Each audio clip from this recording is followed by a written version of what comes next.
In progress. Good afternoon. I call the Board of Library Trustees regular meeting for Thursday, May 25th, 2023 to order. Could we have a roll call, please? Yes, Library Trustee Silvera, Here. Library Trustee Petty, Here. Library Trustee Moreau, Here. Vice Chair Joshi, Here. and Chair Felguth. Here. The first item on our agenda is presentations. Receive update on Monterey Public Library Friends and Foundation activities. Take it away. Hi, I'm Allie Ladio. I've been the president of the Monterey Public Library Friends and Foundation since last October. And so I want to come first of all to introduce myself to those of you that haven't had a chance to meet yet, and just provide a couple of updates and answer any questions that you all might have now that I've gotten my bearings a little bit. So, like I said, I'm Allie. I've been on the Friends and Foundation board for 3 years now, and really enjoying it. My longtime career has been in nonprofit fundraising, and so that is probably why they swooped me up as soon as they found out about that. But I've been a long time lover of libraries and grew up going to one in my hometown. So it's been a great fit, and it's one of the first ways that I got tied into the community here with my children when we moved here 5 years ago. So generally been really enjoying it. It's very likely I'll continue on in my role as president for another year. So that's one thing to share. And there's been a lot to learn this year. And so with Brian being new, me being new, and the Tula Hubbard, the fundraising person being new, was a lot going on, a lot of learning this year. So now we're just all feeling like we have our heads on straight. And I think this upcoming year will be even more fruitful. So I'm really excited about that. Like most of you know, the chocolate and wine event was brought back to in person this year. So thank you so much to all of you who supported it. That was my first time being to one of those in person, and it was wonderful to see. And as I'm sure you all saw and noticed, there was just such gratitude in the room for being able to be back in person. And so it was a successful fundraising effort with, I believe, $20,000 plus raised in the end. I'm going to see if I have the exact number here, but that was, oh, I'm sorry, actually it was more like 24,000. And that was on par to the highest that had been raised in previous years. And we were just really happy that many people showed up. We weren't really sure how it would be post-pandemic with people in the room. And it was a learning curve for those of us who were in the leadership roles for that event. So again, we're just really excited already about next year. Save the date. We already have the date picked for next year. It will be, again, the last Saturday in February. I believe it's the 26th. You guys can fact check me on that. But now we have a lot of folks who lit it up this year that want to continue again. We have a lot of really great new partners in the community that are already excited about doing it again. So, and some new ideas about how to make tweaks here and there to help the bottom line in terms of the fundraising. So just really excited about that. We also learned from that there might be room for other mini fundraising events, not similar to that scale, but smaller events throughout the year that we might think about. So we're looking into some sort of a smaller scale, family-friendly fall fundraising event. So TBD on what that might look like, but we'd really love to engage families and have another kind of a mini fundraiser at some point to break up the year so that not all of the pressure is that one February event each year.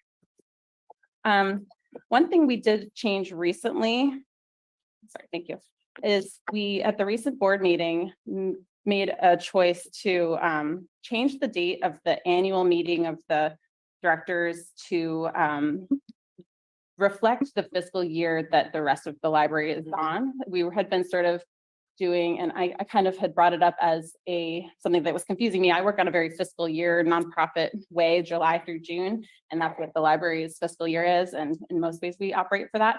But when we brought on new board members, we were voting them in October, and then very often not really getting them rolling or on committees until the holidays. Before you know it, we're asking for their help with chocolate and wine, but they barely know what they're doing. And so we realized it would be really a really positive change perhaps to move it up by just one quarter. So now we're going to be working on our nominating for new board members now, hoping to vote them in July, which will better line up with the schedule. There's a little bit of, there'll be a couple of funny things like that have to work themselves out over a couple of years while that changes. For instance, there might be some board members right now that will roll off in October, and there'll be a few months where we have more board members than usual for that reason, but we're fine with dealing with that. And so we're in the middle of looking for new board members right now, and really excited to see what kind of fresh energy we can bring on.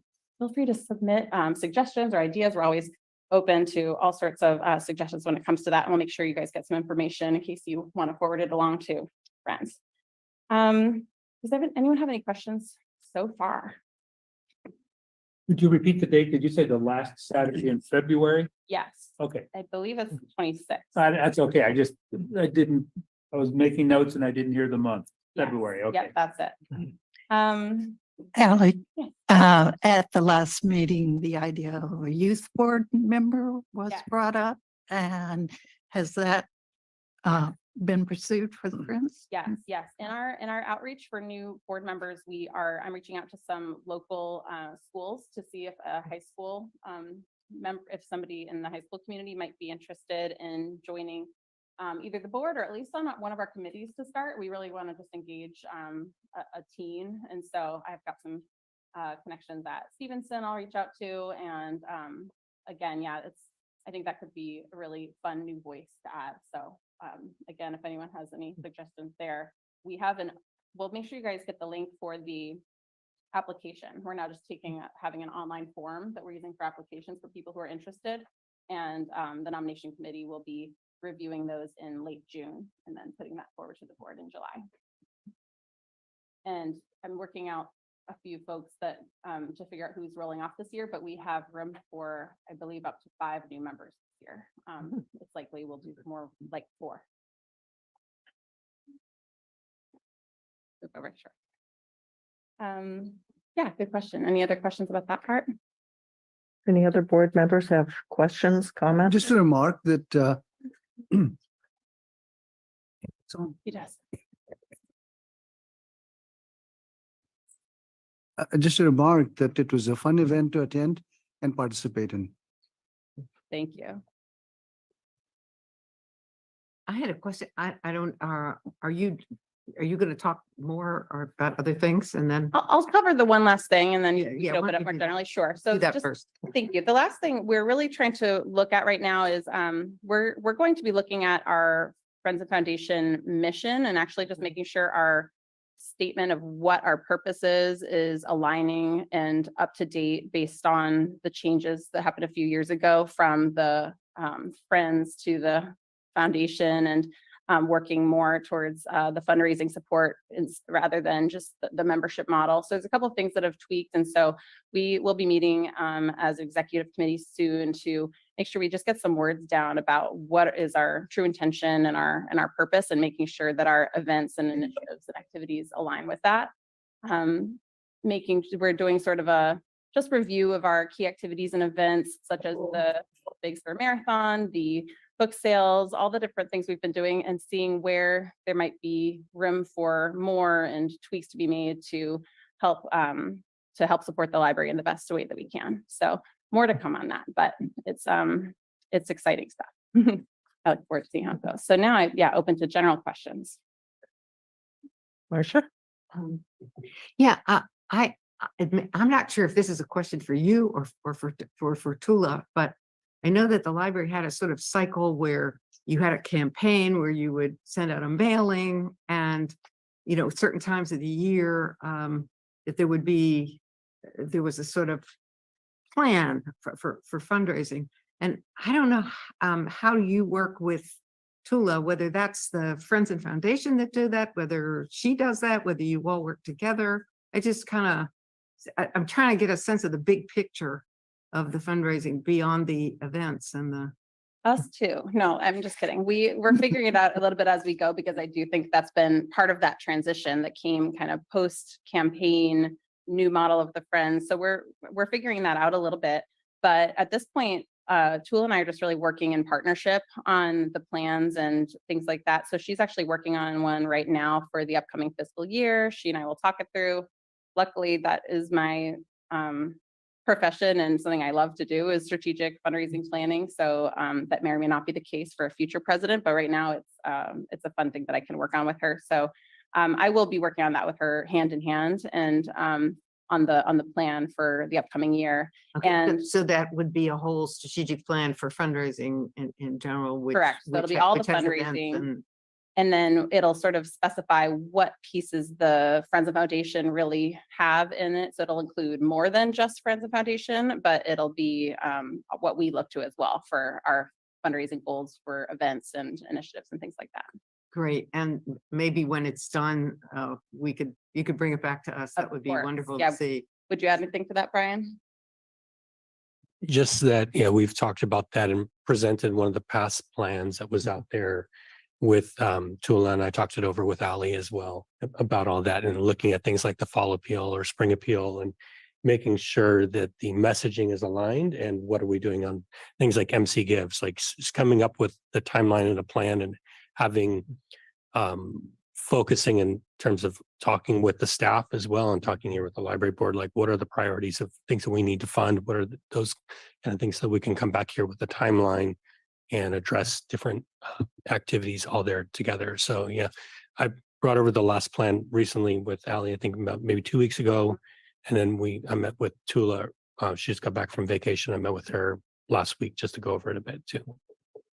Thanks. Any other? Oh, Bob? Yeah, two real quick things. Number one, been on the library board for about a decade, and prior to that, I was on the Historic Preservation Commission for, I don't know, 10, 12 years.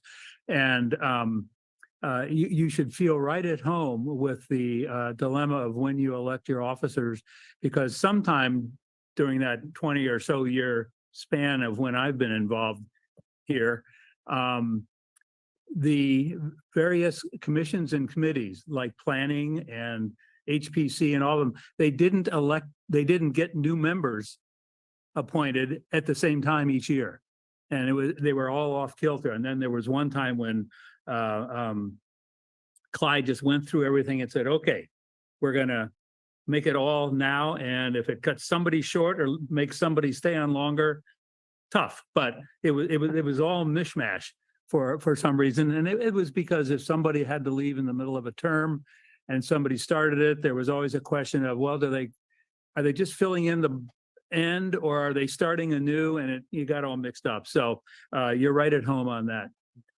The second thing is a request that, to be honest, very seriously comes just short of a demand. And it pursuant to the emails that we all received prior to the chocolate and wine event, we would receive an email and it was sent to, I don't know, maybe like 2 or 3 dozen people as a group. And the email addresses for each and every one of us was right there, visible for any one of us to see. Some of those emails encouraged us to share the news about the event with other people that we know in the community. The easiest way to do that, of course, would be to forward that message to one of them. Well, if I forward that to one of them, now somebody else has 20 or 30 of our personal emails. And then if they do the same thing, I mean, it just proliferates. So please, please, please, the next time you want to send something to a group, make the group individual emails BCC and make yourself the recipient. And then we will get it just as efficiently, but nobody else will see anybody else's personal email address that way. No problem. Yeah. So anyway, that's with these, identity thefts and people seeing everybody else's, whether it's phone number, cell number, email address, or anything. I really think that's an important consideration. So thank you for doing that in the future and for everything great you've done so far. Any other board members? How many members do you have now? You know what? I have it right here. We have 18. That's right. And Does your group also work with the Monterey County Gives, or is there some other group That is us. that Yep. is also? Yep, we work on that. We work on that with Tula's support. Mhm. Thank you. Great. Thank you so much for coming and updating us. We really appreciate it. My pleasure. And if anyone has other ideas, suggestions, please don't hesitate to contact us. Of course, you know how to reach us. Great. Thank you. Thank you so much. Alrighty, we're moving on to the consent agenda. Do I have a motion to approve minutes for the April 27th meeting? Is there a second? Any discussion, corrections? No? Alrighty, do we need to do a roll call vote on this? No. Okay. So all those in favor? Aye. Aye. Okay, that's passed. Great, thank you. We're now at the portion of the agenda for public comments. Public comments allows you, the public, to speak for a maximum of 3 minutes on any subject which is not on the agenda. Any person or group desiring to bring in an item to the attention of the library board may do so during the public comments or by addressing a letter of explanation to the library director, care of Monterey Public Library, 625 Pacific Street, Monterey, 93940. Do we have any public comments? I'll just share how any viewers might also be able to comment if they're not joining us here in the council chamber, that you can do so directly via Zoom Gov from your computer or mobile device, or you may also call into the Zoom meeting. To join the meeting on Zoom, use the link or phone number on the agenda at isearchmonterey.org. To call in by telephone, dial toll-free 833-568-8864. Enter meeting ID 161-352-8864, followed by the pound sign. And there are no public comments at this time. Thank you. The next item on the agenda is public appearance. Receive update on the children's area refresh. Ryan, I believe that's you. That is me. Thank you, everyone. Yeah, so I will start with this. So this is the background is this is a project we're working on as part of MC Gives campaign, the MPL, My Place to Learn, and also a California State Library Stronger Together Early Learning Hub grant. Basically, we're looking at creating a more interactive space there in our children's area. And the MC Gives campaign started prior to me starting there, like the idea, and I worked on kind of that process though with the Friends and Foundation, with the library staff, and thank you, Kim, for your work on that as well. And on the PowerPoint, just kind of an update of the 3 major funding sources on there. From the MC Gives, from our donations, we received $53,710.72.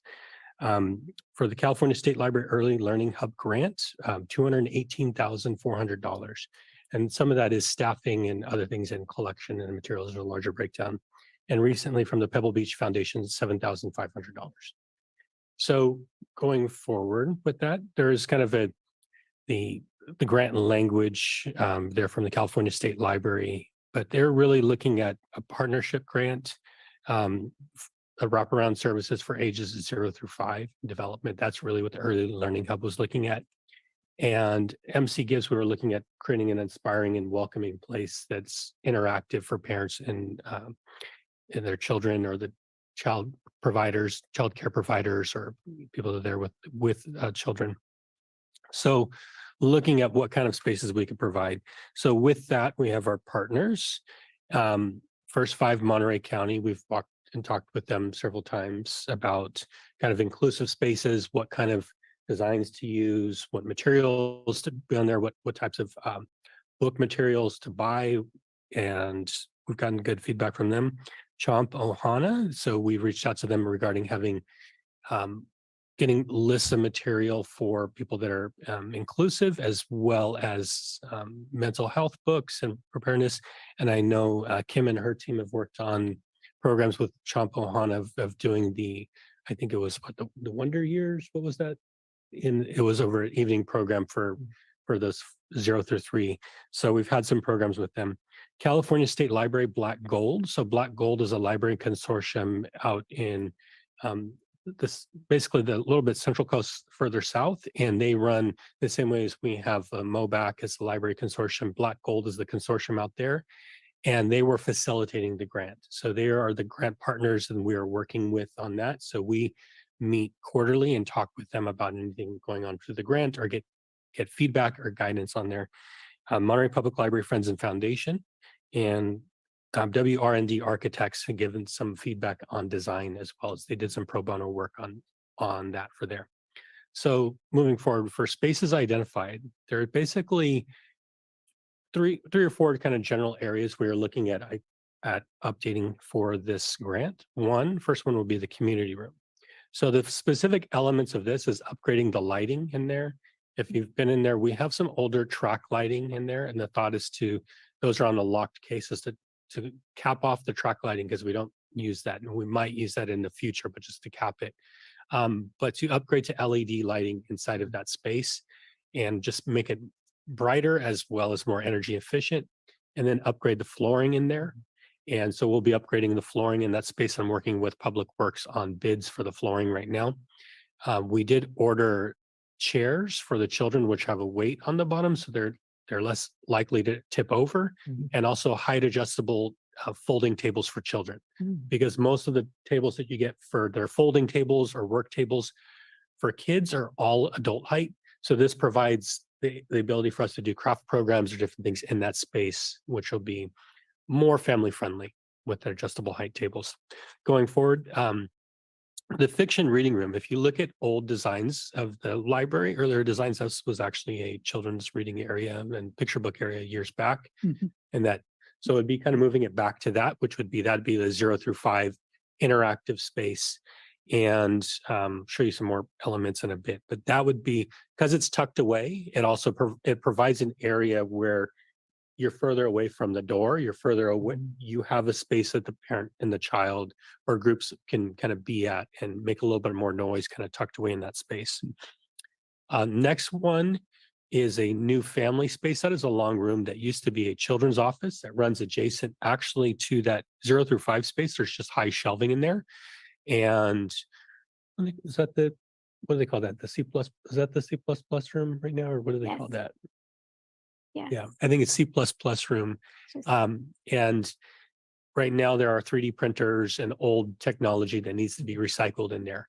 But the thought for that space is more if a parent or caregiver needs a quiet space, because you could have a child that's disrupting a program and say, okay, you need a place to go that's quiet. So you can have a quiet space. So it'd be going in there, having a revised floor, upgrading the wall treatments, upgrading the lighting, having something dimmable in there so people can go in.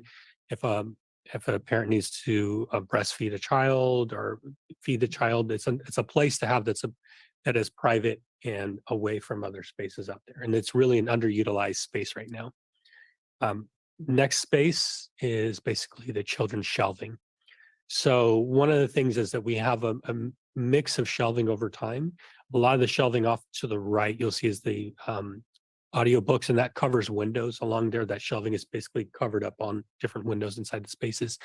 And the shelving is of different height, actually blocking the windows to the outside, all around the perimeter, around the picture book. So when you're walking up to the library, but then also installing shelving that for the nonfiction and adding additional fiction shelves in there to fit everything going in there. So right now I've gotten at least one bid on shelving. I'm finding it hard to find additional vendors willing to bid on this project for shelving. There's kind of one major vendor, and they did the shelving initially in the 1950s, and they did the remodel here. I've gotten a quote from them. They did the shelving in my last library, and they did the shelving in the California History Room, so they're very familiar with the space. So looking forward to that. And then next is some of the design elements. So these are the 0 through 5 play area, and these are coming from WR&D, Jessica Plain as an architect, some youth area concepts. Some of these are outside of our scope because we don't have all the funding that we would need for this. Bottom left, you'll see some of these hanging acoustic baffles. And one of the things that you will see is that we have the ceiling panels in there are from the 1980s when we did the remodel, I believe 1983. But this is kind of like showing that there's new designs for lighting, like if you were to use the circle lightings, to use acoustic baffles in there to drop them down. So baffles could definitely be some kind of element if there's additional noise of just dropping something in there. The kind of interactive wall spaces on there, she had put on there, install new lighting and acoustic cloud baffles, keep on the wood paneling, relocate the existing tree bench, and remove and replace existing floor. Now, they had looked at doing the entire carpet for the entire children's area. I think that's outside the scope of the cost because that's just looking at the grant and how much it would cost for that. So that's why I've identified basically the three small areas as areas to replace just specific areas of that. So the under 5 concept, that's that 0 through 5 space. And one of the things she talked about is a cradle to cradle philosophy. So basically we're looking at a flooring that's made out of recycled PET bottles, 100% recycled flooring. So you can kind of tell that story about where's recycling go and how do you reuse materials on there. It also kind of looks like grass. So it would be a nice way to kind of use a recycled area and have like a nice tactile feature to that. And also the other thought that she had, which I really like, is on that. Can you go to the next slide, by the way? Sorry. Is the have the, oh, there you go. Thank you. On the bottom right, that is kind of a linoleum, like linseed. So older linoleum was actually made out of linseed before they made it out of synthetic now. And so the thought that they had was using patterns to make like a wall, to make an interpretive wall on that white panel on the side. So, Jessica and I talked about doing like a sea theme or something like that, where you use linoleum and then you do single color. So it's like block art and you can see it from outside the street. Can you go to the next slide, please? And so that's some of her just kind of generic thoughts right there, but just kind of doing like a single wall mural or something like that inside of that space would be really fun. So it doesn't have to be really tactile in that aspect, but the linseed, like if we had something out of that and make it a lot more, just the touch of it would be quite nice. So next slide, that's the bottle floor. There's some different ones. It's kind of different things. We have some samples there. We brought out some different flooring samples to our story time, and I asked Bianca, our children's librarian, to bring it out to the children and to the caregivers and say, which flooring would you like? Because we had a couple different samples out there, and then they put on their votes for it. So that's where I wanted to make sure that the kids would actually like touching that type of carpet before we kind of move forward on anything. Going forward, the equipment. And so the first design is a parent and child area kiosk. So we are computer stations. So we're looking at this as like having a space that we can have a computer area, but also a little play area attached to it. So if there needs to be like a parent has a toddler with them, and this would be in the children's area, and having some unique panels on the inside for them to kind of play with. It's called a Fairfield Kiosk, or Fairfield Carol, I should say. Thank you. And then next slide. These is a computer station table. We currently have those 4 or 5 kind of computer carols, which are used by adults. They face directly into the children's area, which is not very inviting for the parents having a place there. So this would make a children's specific kind of computer stations, and some of these would be non-internet stations. So they would have basically computers that are dedicated for children's programs that are learning and educational kind of computer programs for them to be welcome and to stay inside the library. But this is kind of like just a customized boat. It's made for computer stations, and it's also kids' height. So that's the next slide is the early learning computer stations. This is what we will be funding through the Pebble Beach Community Foundation. We asked for funding for 2 of these stations to put in there. And I've had these computers before. They're wildly popular with little ones that are just dropping into the library and looking for a game. And then you don't want them going on YouTube, or you don't want them going on some other kind of computer. So you want to control what they have access to. This is just a shot of the adjustable height tables you'll see there, and then the chairs, but finding something that was And then kids enjoy having those kind of things on there. And then next, Kim and I are talking about Wonder Books. I've taken these home to my son. He loves them. They're basically the left is a little, it's basically a recorded book, and built into it is it basically talks you through, and it says ping, go to the next page, ping, and it reads out. So it has an interactive set about doing the story time. And these are things we're looking at adding as part of the collection, because right now it used to be you would get CD books and the CD would come inside of the book so people could play it along with that. And we still do have a collection of CD books, and I imagine those are, CD players are just going by the wayside and less in cars. We're still, we still collect DVDs and different concepts, but this is a nice kind of addition to kind of the play away and models that we have there. So the younger kids can do that. And last slide is just thank you. Any questions? I will just say, so right now what I'm looking at is I've been in touch with our one of our staff from Public Works about getting quotes, getting all of the walkthrough, upgrading the lighting, upgrading to LED in those specific spaces, and getting the vendors out there for some of those things, and then working on trying to get either our quotes or sole source quotes, sole source approval, so that we can move forward on some of the items, because things like having a parent-child carol, that Fairfield carol or the boat, those are very unique, and those aren't something that you can just go and get a couple bids, because they're very unique to what you're getting installed. So with that, happy to answer any questions. Trustees? Bob? Yeah, first off, it's exciting. I mean, just to put it into one word. And I think a number of the principles underlying the plans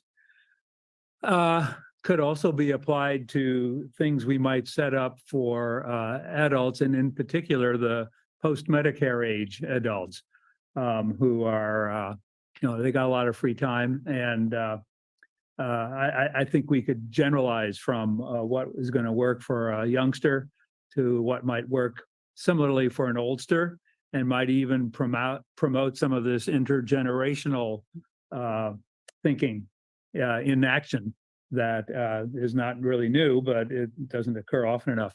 You've referred to 0 to 5 as the age group. When somebody has their 6th birthday, they're kicked out. I assume there's some flexibility in that.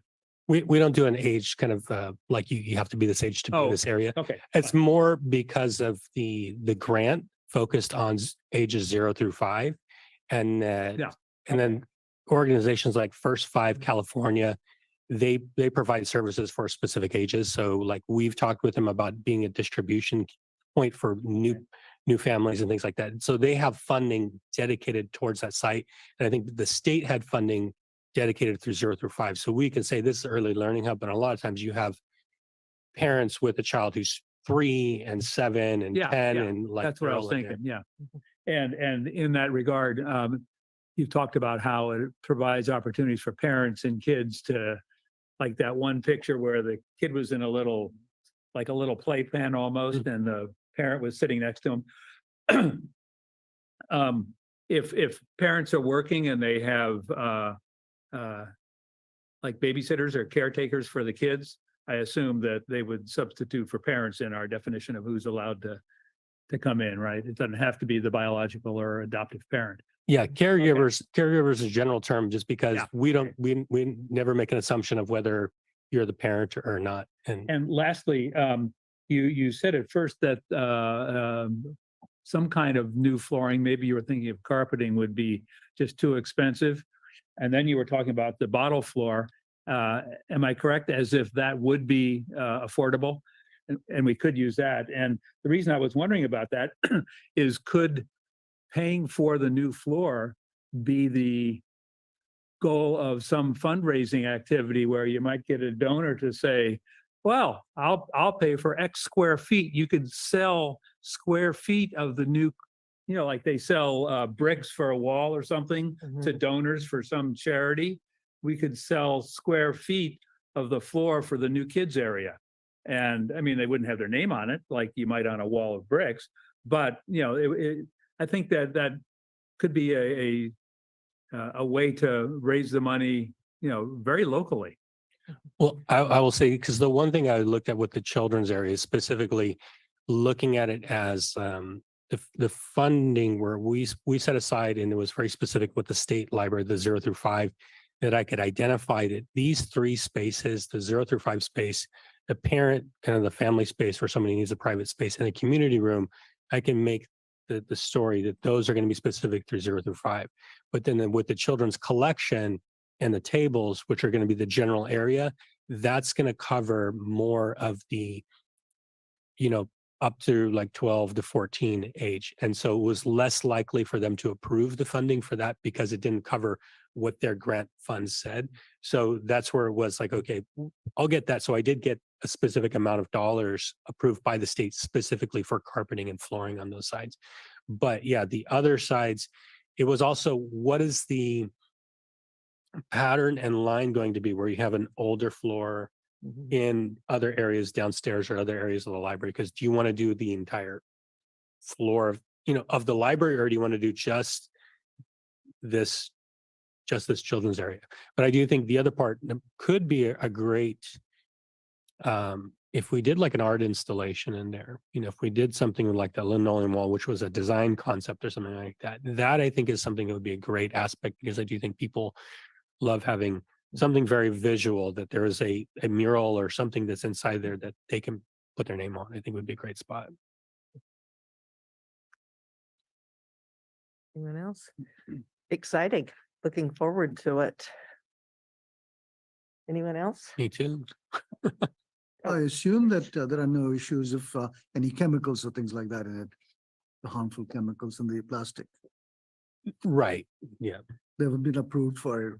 Right. This is a Shaw flooring. This is a commercial flooring with we'll have a professional company do all the installation, all of that. It's all basically, yeah, it's fine for the commercial and public use. Do we have any public comments? There are no public comments, Chair Felder. Great. Thank you very much. Thank you, Brian.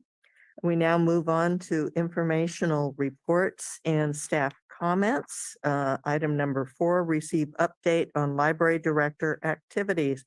Back to you, Brian. That's me.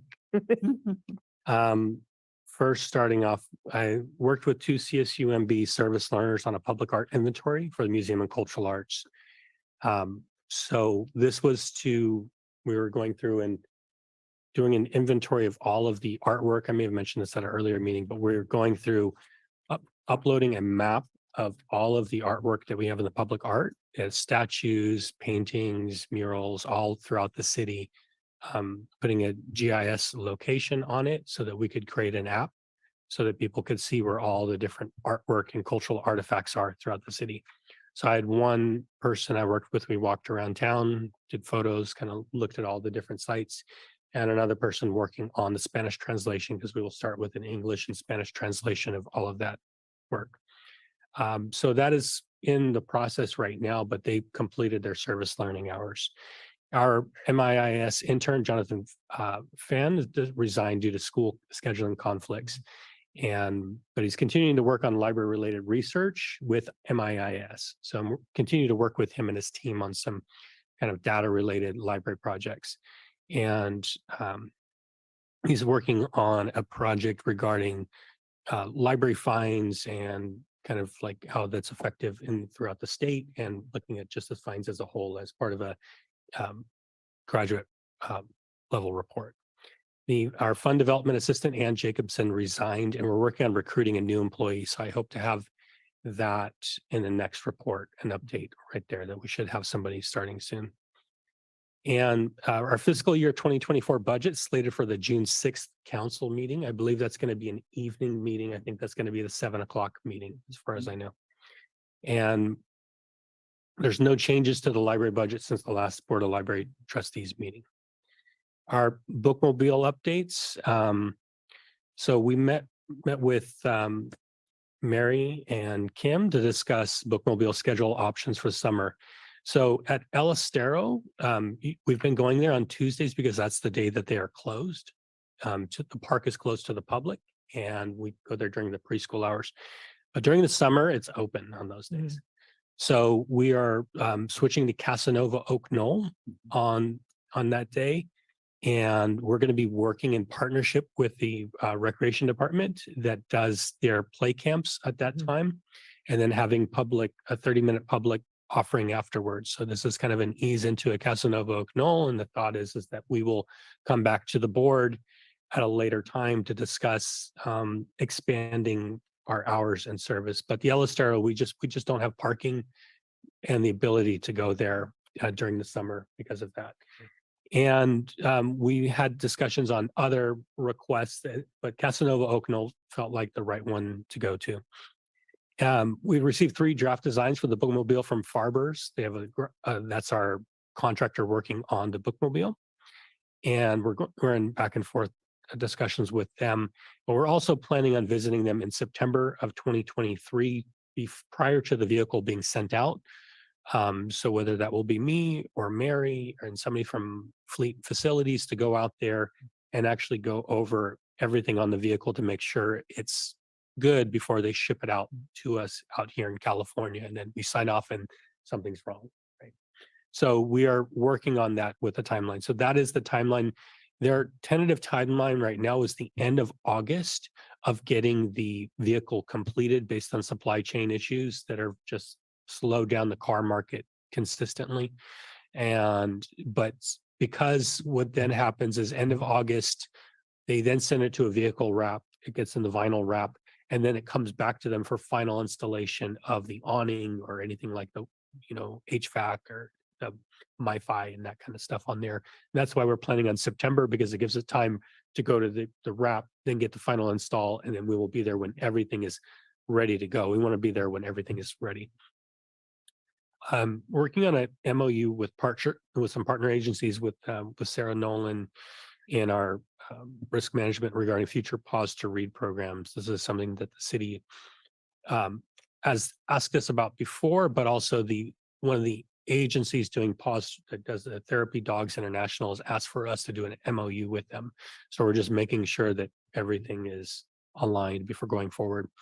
In our SMS text message vendor, I'm working on the next steps of that. So hopefully I'll have an update at the next meeting right there. I've been working with Khalifa, who he does our various e-resource vendors on that. And ongoing review of the children's area, we already talked a little bit about that. Outreach, met with Andres in our Cannery Road Days community to discuss ongoing plans for programming and themes. We're talking about like Cannery Road Days. What does this actually want to be? Who do we want to serve? What are the groups on there? And going forward, so we're just kind of making sure that we're going to build it out every year a little bit better and learn from it. And a lot of those videos are still on YouTube. So if you didn't get to watch any of those things, we've been posting our different programs on YouTube out there. Our DLI Language Day, I attended that for the first time and met with some of our Army colleagues up there, who I communicate with through the museums for the different things regarding activities at Lower Presidio, as well as museums, archives, and history. And Bianca Navarrete Lopez and I met with First 5 Monterey to discuss inclusive spaces at the library. And we met with them specifically regarding the early learning hub and to look at what's a good use of space. We talked about the family room, like what would be best in there for parents or caregivers and children, as well as just active panels, because one of the things that was on both the MC Gives as well as the Early Learning Hub was talking about interactive space and panels, and they were just talking about their experience with having things that are very loud, and do you want that in kind of buffers and everything inside of spaces. Brian? Yes. Inclusive space, that's a new term for my brain. Is there a contrasting exclusive space that we're trying to avoid, or what does an inclusive space mean? And I think what I see from an inclusive space is like, your question earlier is that, are you only allowing 0 through 5? Are you only allowing the person to be the parent with the child? And this is about providing the space that's going to be just like a family's as well, and just having it that says, you're going to make a little bit of noise in there, and we know that. you're going to do this activity in there. And rather than saying, okay, you have a child that's hyperactive like my son, he's 6, so he's outside the scope, but he runs in the library, he wants to pull, he wants to play, he wants to do that. So how do you engage that child as well?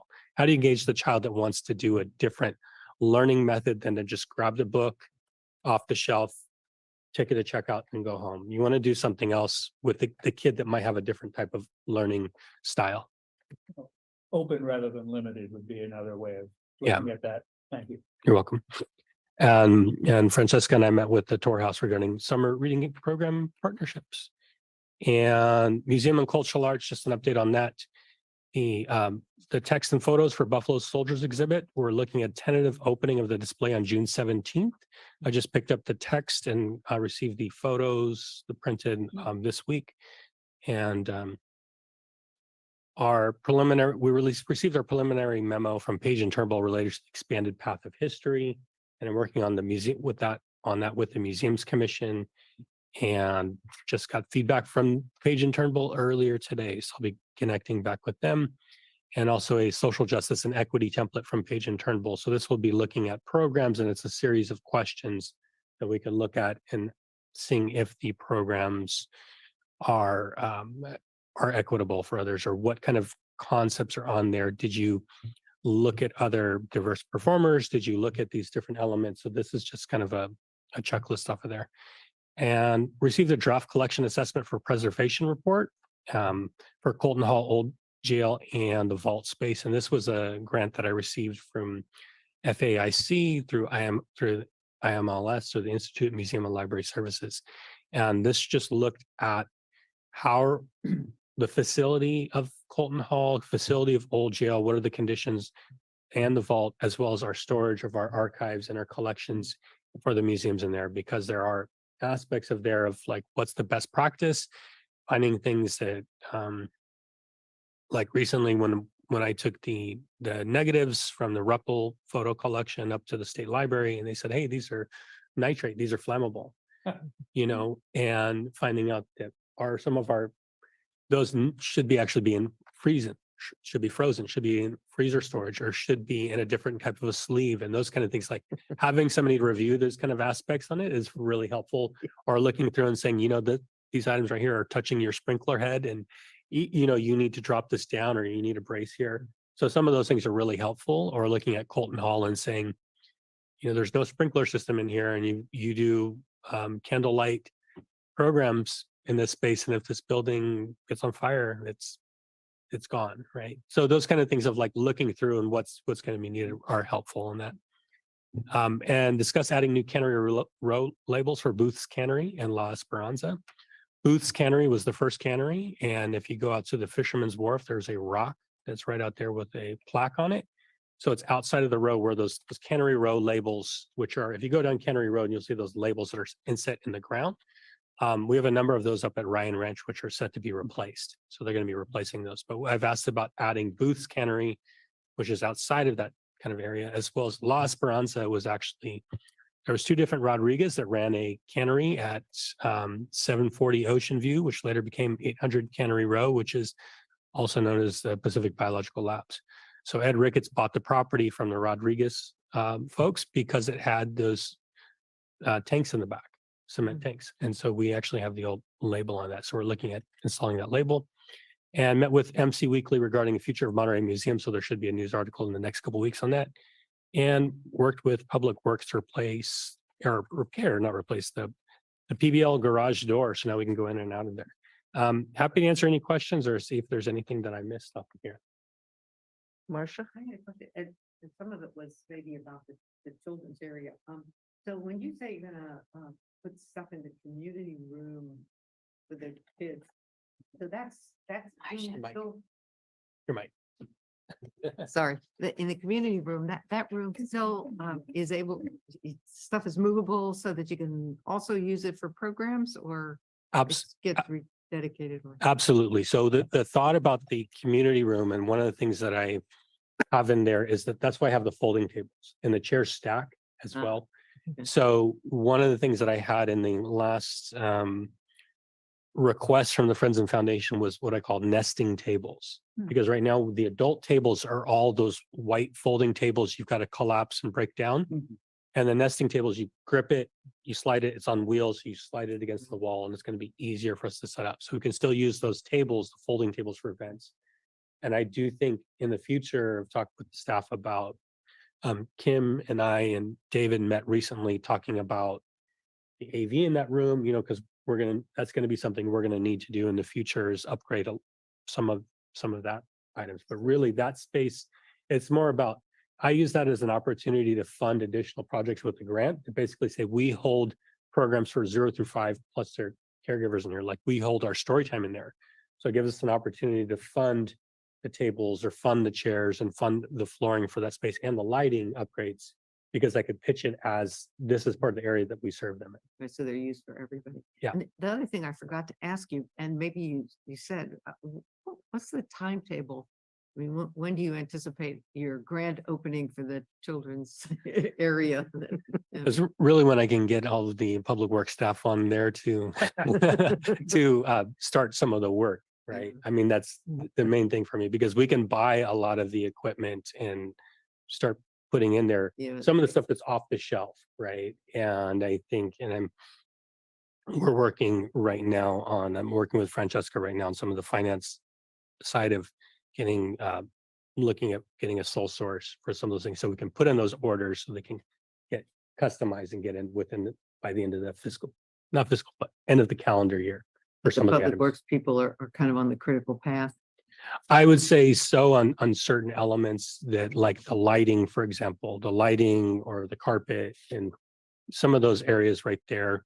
We could do other elements of there, but because we're working with them on the facility for upgrading some of that, that's what I'll. And so you have to get on their calendar, and so you don't know. Yeah, and I've done walkthroughs with them, and I approved an order for some flooring, but I'm going through. So for example, in the community room, one thing I've looked at is doing, what's the cost of doing a poured resin, like a resilient floor? Because with carpet, if you have food in there, if you have food or drink in there and carpet, the moment it stains, like, and if you're only doing steam cleaning once a year, that carpet will look bad the rest of the year.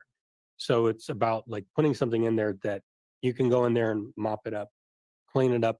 You know, if a kid's doing glitter, if kids doing kids program, they're dropping glue on the carpet's ruined. So let's put in something we can clean up, and I need to get those kind of things done there. Bob? Not to mention all the red wine that gets spilled during the chocolate and wine event by the adults there. You know, I was thinking as Marcia asked her question, when I was in elementary school, there was a large room at the elementary school. It was called the multipurpose room. And adults, you know, the teachers used it for workshops and when they had regional meetings with teachers from other schools and things like that. And, you know, I think it substituted part of the day as the cafeteria. And when it was raining and we couldn't go outside, elementary school kids couldn't go outside in Pennsylvania. The weather was bad for recess.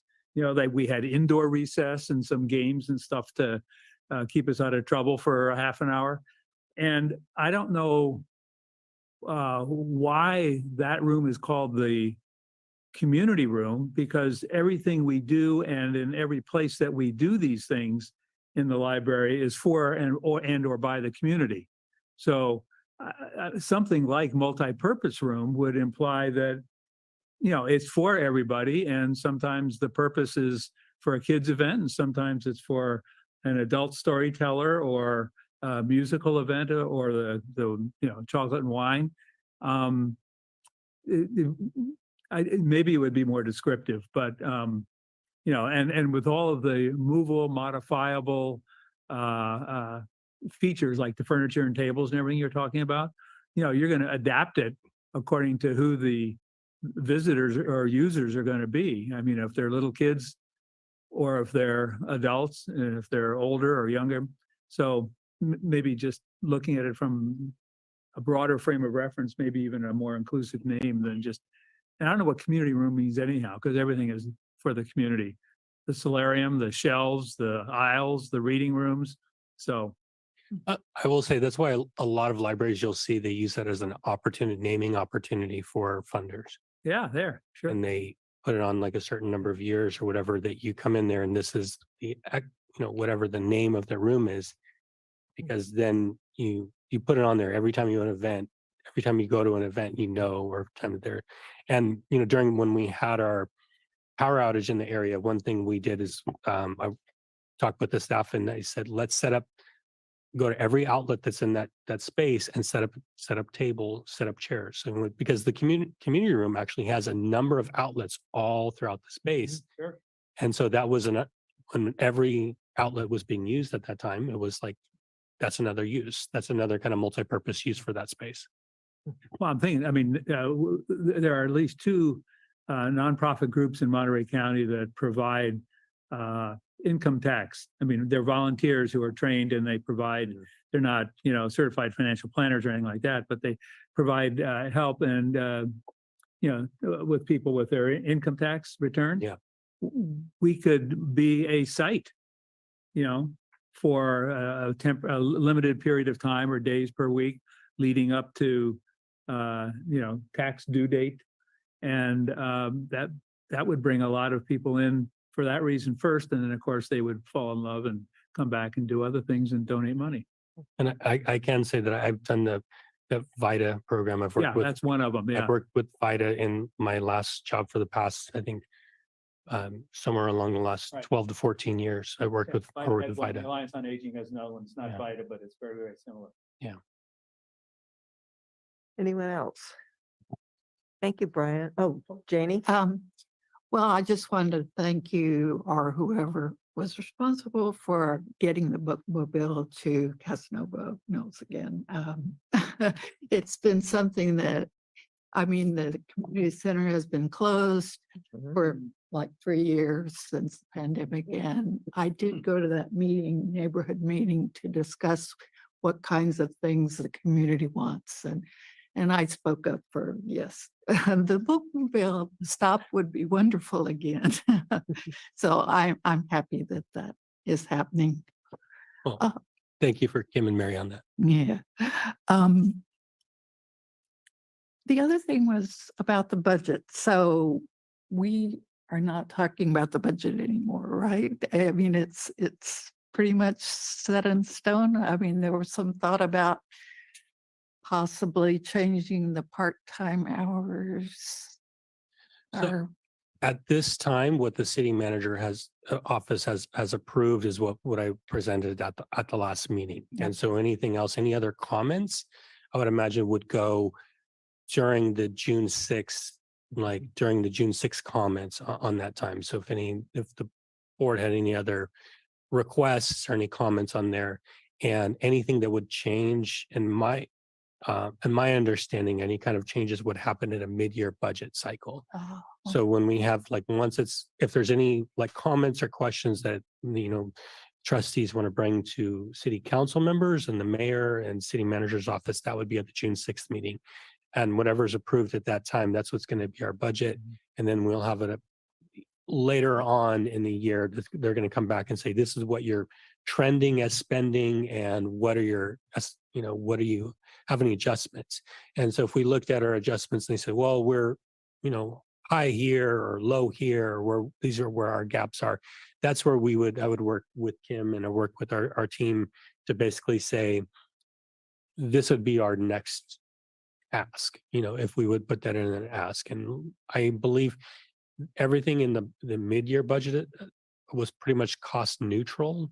If I'm not mistaken, from this current fiscal year, everything that went to council was basically pretty much cost neutral. There may have been a couple different departments, not smaller, but a couple specific requests that went through, but most staffing or anything like that was kind of cost neutral changes.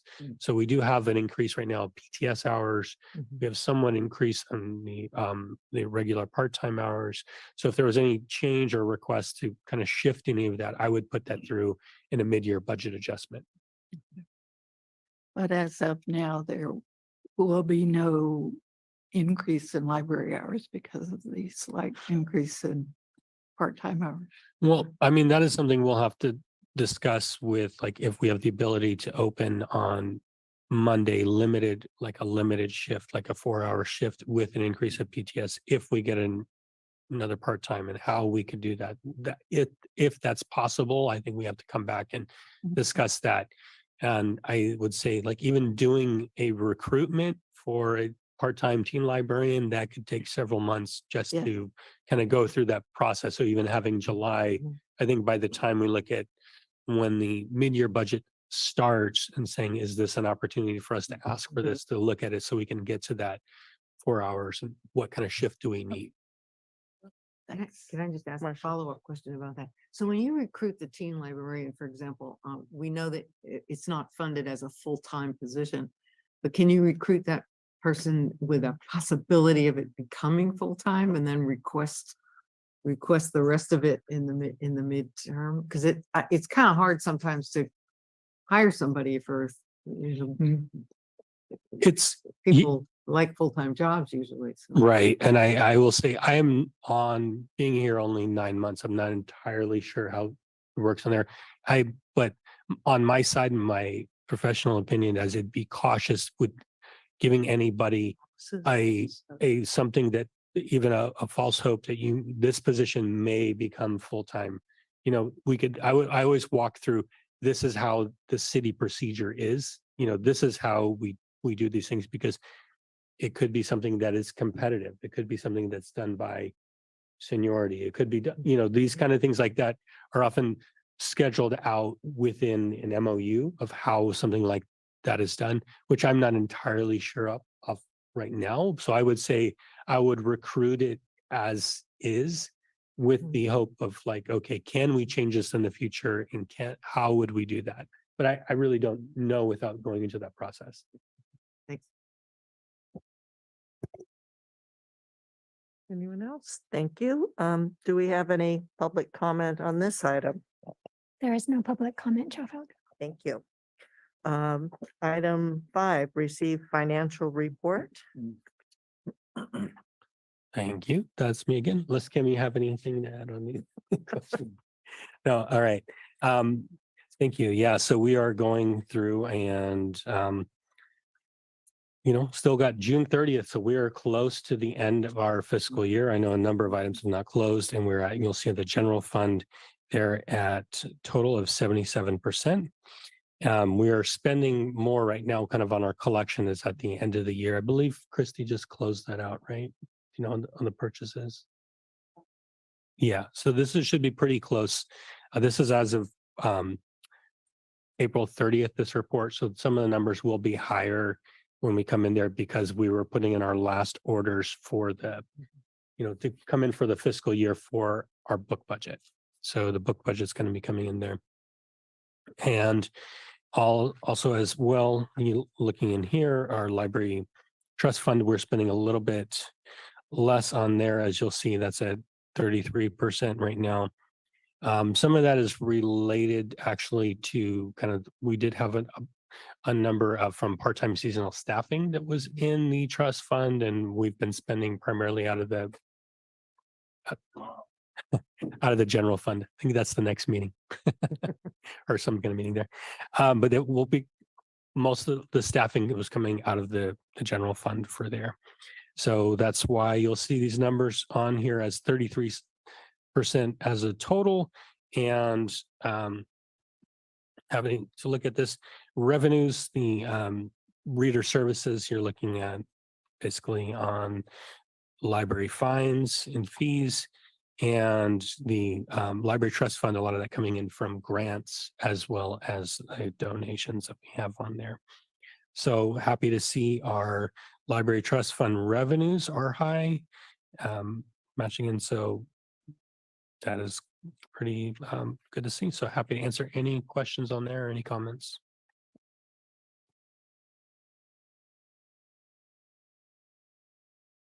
The 77%.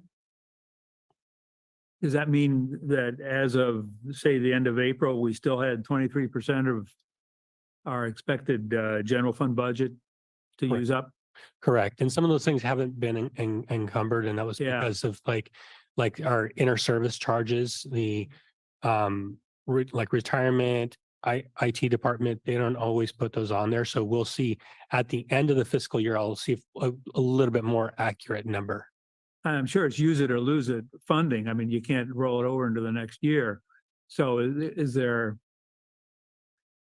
planning in case we have some extra money 2-3 weeks from now to, get on the stick and spend it before the end of the fiscal year, because otherwise it's gone. They say thank you for not spending all the money, and we don't have anything to show for it. And I'll say the majority of this is probably the staffing component. Oh, okay. So it's And- already accounted for. Yeah, and that's why we're spending things like Okay. the supplies, all of those kind of contracts are pretty much all spent out to just about 100% on there. Besides the trust fund, which we've budgeted but haven't spent as much. Anyone else? Thank you. Francesca, any public comment on this item? There's no public comment, Chair Feldman. Thank you. Receive statistical report. Thank you, Chair. And there should be another attachment there if you haven't already received it with the update on there. So I'll say one of the things that we're noticing, we're still seeing kind of a pretty steady or somewhat low. I'll mention this, I was on a call with the number one California State Library, as well as library directors across the country last week. And we're seeing pretty much steady or slightly less attendance at almost all kind of library in person and checkouts. It's a trend that's happening across where a lot of the e-resources are increasing or kind of basically going lower. So our ebooks are slightly up. Our MPL item checkouts are slightly down for April. The self-checkout usage is again up this last month. And so I'm happy to see that kind of service going up. And Bookmobile is going up. I think that's another great way to it's still a small number, but I think the Bookmobile is just a great service to have there to increase the usage. And yeah, and then going through there, the databases are going down. Our wired public computer sessions, that's going up again. And let's see on the wireless usage again going up. So I think that's why people are kind of using some of those things. The programs for adults, once again, we're seeing an increase on there. And as I mentioned last time, that last year we were on the virtual program. So this is a mix of in-person and virtual for these. So we still have our, like right now, as of right now, 4:00, we had our Magical Monterey tour with Tim Thomas, happens at 4:00 on this Thursday as well. So that's what's happening right now. But our youth programs, we're still going with our story times, and we have different tween programs, and our number of offsite programs are volunteers and still pretty strong going through right now. So happy to answer any questions going through there, but I'll say just the number of volunteers, even though it's slightly down, I think they're very strong in terms of all of the services and support that they provide for us here in Monterey. And our program attendance as a whole is slightly up. So it's good to see those kind of numbers going up over last year. So happy to see all these things continue.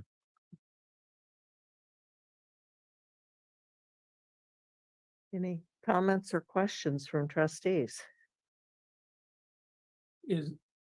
Is the relative decrease in the last 12-month period relative to the preceding 3 12-month periods in the attendance at adult programs due to the fact that there are, even though the number of programs hasn't changed that much, is it your calculation that it's due to the smaller number of Zoom-like programs or remote programs? Because I noticed the number per year hasn't changed a whole heck of a lot, but the number has gone from 2,200 all the way down to just 1,000. And in fact, the 3 years prior to 22, 23, it was, 2,000, give or take a couple hundred. And this past 12 months, it's all the way down to just barely over 1,000, even though the number of programs isn't significantly or as significantly lower. So I'm wondering, is that due to the fact we have fewer remote programs, so you can't have 200 people all doing it at once kind of thing? Well, I think our programs can do up to what, 100 people at a time for most, I believe it is. I think is the kind of our Zoom max unless you add for like Zoom a Max, yeah, Zoom max unless you do additional or kind of, I'm not sure how they were counting. right. I don't know, Kim, is there any thoughts on like kind of content or types of programs that may have been different? Well, I think that the Zoom programs maybe aren't bringing in as many people as they used to. That was something that came up in a discussion with Andres recently about the local history programs that they're still popular, but maybe they're not as popular as they used to be. We've had a number of people for both Zoom and non-Zoom say, hey, why aren't you doing this on Zoom? And then for other things saying, why are you still doing this on Zoom? So you can't make everybody happy all the time.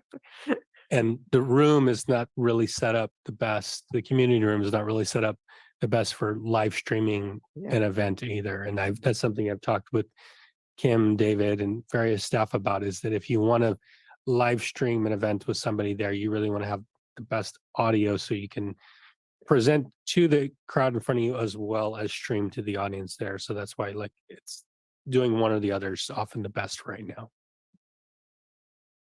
Anyone else? Are there any public comments? There are no public comments. Thank you. Thank you, Brian. Now is the time for trustee comments. Marcia? Yes. Harish? I visited the website recently. I was very favorably impressed. Everything I wanted to do is nicely organized at the top level. And I especially like that I don't have to go through iSearch anymore and scroll down to the right meeting for the Board of Trustees. The link is right there. So good job. Thank you. Janie? Bob? Yeah. I don't know if any of you also saw a commentary article that was, it was originally published in the Washington Post 2 days ago. So today it was published in the Herald. And it was, the title of it is Far Bigger Problem Than Book Bans, Declining Literacy. I noticed that Yeah. literacy was one of the goals or raisons d'etre for the changing of the children's area that you discussed earlier, Brian. And I thought if you didn't read it, you would get a kick out of the one sentence in the at the top of the article. Today's fearsome predator. They're talking about book banning and so forth. Today's fearsome predator apparently is the local librarian. And they're talking about, you know, banning and removing, quote, harmful material, even though the laws are vague about what constitutes harmful. So how do you know? And then the writer goes on to provide some examples of books and that have been banned by this movement. And the first one was a biography of Hank Aaron, which he was an all-star. He was the all-time home run leader in the Major League Baseball for a number of years. And one of the early Black baseball players in professional baseball in the United States. And so just for the heck of it, I went on our catalog and looked up Hank Aaron. And I was very pleased to see that there were almost 20 references, both in adult nonfiction books about or including stories that Hank Aaron was part of. One book I actually just read maybe a month ago, and he was part of it. It wasn't his biography, but he was part of the influx of Black players in the early 50s into Major League Baseball. Willie Mays is another name some of you may recognize from baseball players like 60 years ago. At any rate, a biography of Hank Aaron was apparently banned somewhere. And so when I went on and saw that we have almost 20 references, both juvenile books and books in the, the nonfiction area, some of them are subtitled Hank Aaron brave in every way, the last hero, his dream, and then that 1954 that I was talking about, a book in which he has included 28 Days, Moments in Black History that changed the world. And I guess just I wanted to reflect on seeing that, and that we have not, and I hope never, as she writes in her article, they have in Oklahoma, in some libraries, banned the use of the word diverse in library programs. And then she concludes, librarians are instrumental in promoting literacy. And I see that's where we're headed, and it makes me proud of our library and what the staff and the board are doing. And finding all those references, including Hank Aaron, is just one example that, you know, contradicts. But it was in today's Herald, and it was in the Washington Post 2 days ago. The author's last name is Rampell, Rampell, first name Catherine with a C. If you want to just Google her on the computer, you know, she's not new. And you'll find a number of articles, but that would be one of them about the literacy today. And good to know that we're, in my opinion, on the right side of all that, correct side of all that. Thank you. Thank you. I just wanted to join Janie in expressing my gratitude that we're adding back the stop at Casanova Oak Knoll Park. I remember the good old days of storytelling during summer reading program up there with Kate Aver Abraham and Sherry Kumler from Monterey Public Library. That used to be one of our hot spots that we did. And it's really brilliant that you're tying in with the youth programs that'll be starting there soon. So that's really exciting. I too went up and played with the new website, the library website, very user-friendly, easy to navigate, easy to see, read, and intuit. So congratulations on that. So with that, the meeting is adjourned.